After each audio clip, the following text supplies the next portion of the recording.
Hey there, and welcome to my channel. Today, we're going to be talking about how to log in to Basecamp. Now, I know this might seem like a pretty basic question, but I've actually gotten a lot of requests for it, so I thought it would be a good idea to do a video on it. So, let's get started. Question: how do I log in to Basecamp? Answer: there are a few different ways to log in to Basecamp. The most common way is to use your username and password.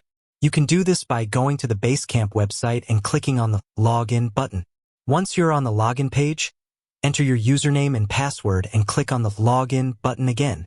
If you don't remember your username or password, you can click on the Forgot Your Password link on the login page.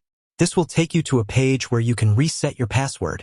You can also log into Basecamp using your Google account. To do this, you need to have a Google account that is linked to your Basecamp account. Once you're logged in to your Google account, you can go to the Basecamp website and click on the Login with Google button. Additional tips: if you're having trouble logging into Basecamp, make sure that you're using the correct username and password. If you're still having trouble logging in, you can contact Basecamp support.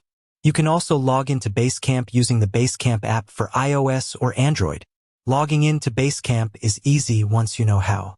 Just follow the steps above and you'll be logged in no time. With that said, thanks for watching, and until next time.